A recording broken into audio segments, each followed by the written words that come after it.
All right, guys, today is Thursday, August 17th, 2023. Another chassis day. Gonna be many. All right, so I got started on this crack. So I put on my headset there that has a 3.50 lens on it. And I gotta tell you, when you use that and look at that, you can see perfectly. Anyway, I found the end of the crack, so on each end. So I drilled it, and then I used my die grinder, and I've got, it's a flat-ended straight burr, so when you hold it at an angle, like a 45-degree angle, it kind of cuts a trench in there. So I just followed that crack and dug a deep trench in there. So I'm now going to go in and get my countersink bits, and I'm going to countersink these holes a little bit, and that way it'll get a pretty good amount of weld in there. So then I'm going to weld it all up and then grind it, and it should be good to go. Hopefully.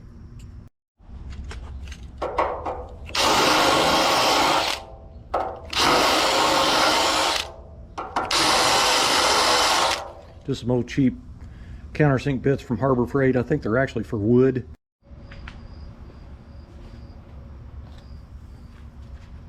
I'm going to use my flexi ruler. Since this is caved in, I'm going to draw a crosshair on this. That way I don't get it messed up when I go to put it in there and put it in. Like, I'm going to cut a square out, so I don't want to get it backwards and have the hole in a different location.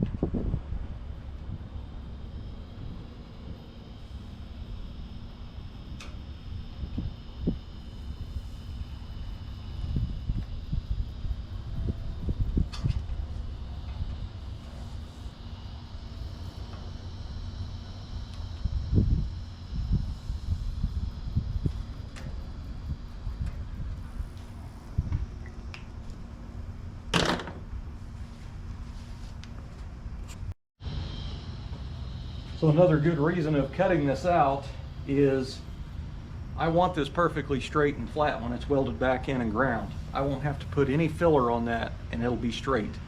If I, use something on the backside and hammered and dollied it out, or whatever I could do, beat it out of there, it's going to knot it up, and then it'd have to be body filled. And then when you go to bolt a bracket on there, the bumper bracket on there, it's probably going to crack the filler.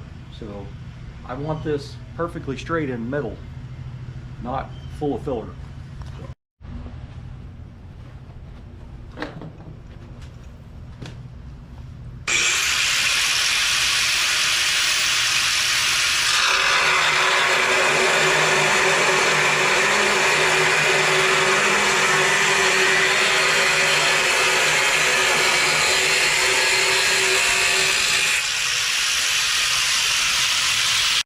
So look how tight that is.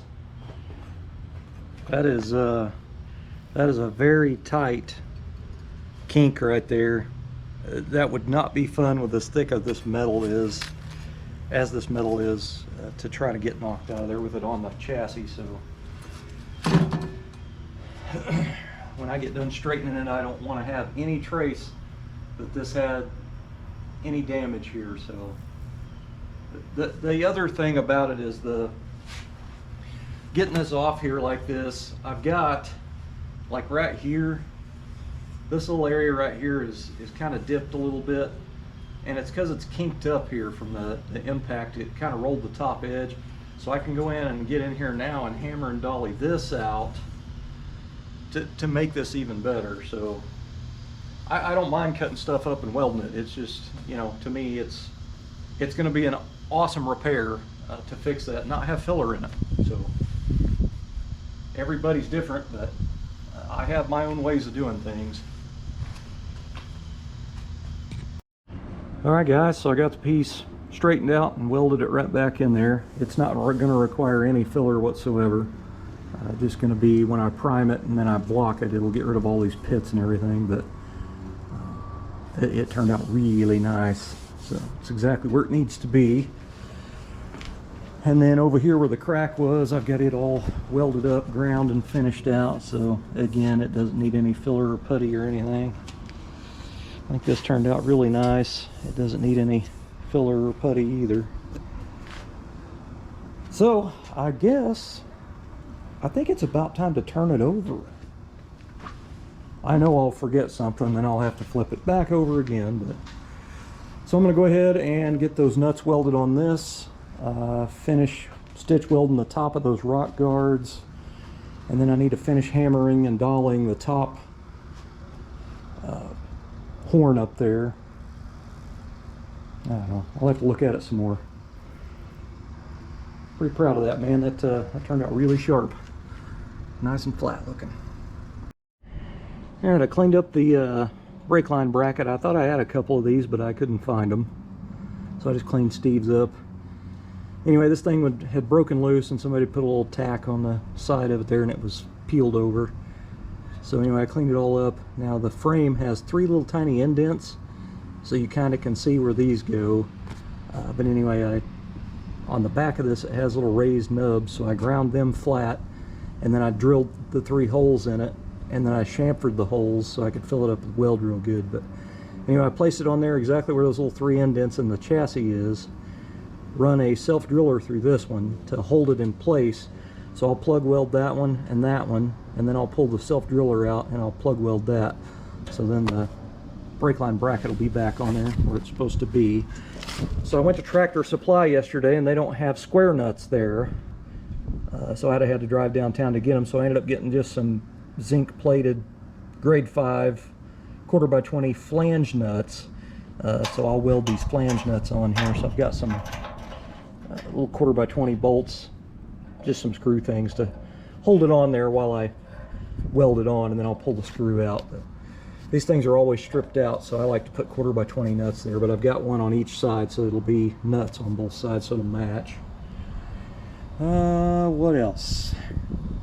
I've got those tops prepped. I had cleaned the rust off the top edge, so I'm getting ready to put stitches there, weld those up, weld that up, and then I guess I'm going to put a cutoff wheel on the grinder and try to slice this right across, right in front of this weld.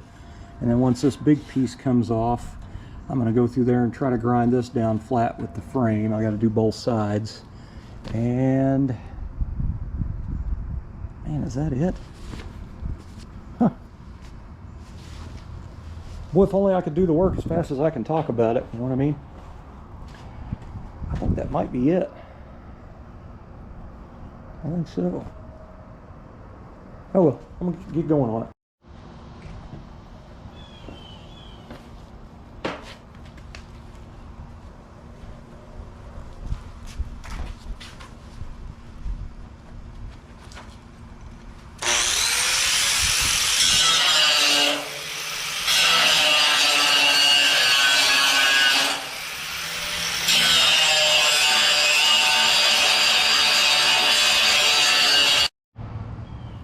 Well, I think the frame is just about done, other than I got to put 2 extra body mounts on it because sedans don't have as many body mounts as a hardtop. Hardtop has 2 extra, 1 on each side of the frame, because the hardtop doesn't have a B-pillar.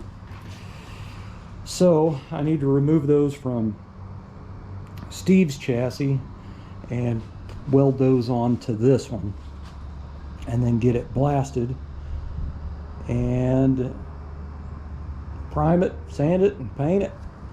So, I mean, we're not going for a perfect, 100% show car frame or nothing. I just a nice little cleanup and repair the mess ups.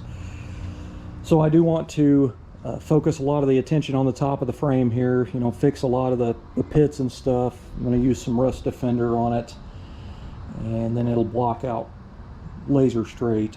I'm not going to block the entire chassis because it'd take probably 2 days of block sanding, but I do want to do the top up here. The rest of it will just get scuffed and then shot. But I got the brake line mount on. I got the 1/4x20 nuts on the splash apron brackets put on. I got the inner frame rail horns restitched on. I finished grinding the old transmission mounts. All of that is off.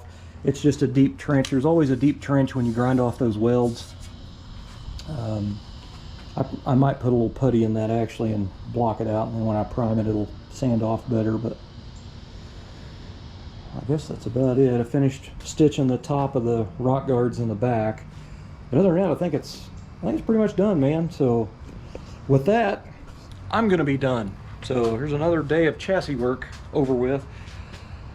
I really need to mow my yard, and my ride lawnmower has an issue, so I'm gonna go out there and tap on the carburetor a little bit and see if I can get it to work then. But so far it's just not starting, and I know it's got fuel to the carb because of carb drips a little bit, but I may end up having to take the stupid thing off. Who knows? Thanks for watching. See you tomorrow.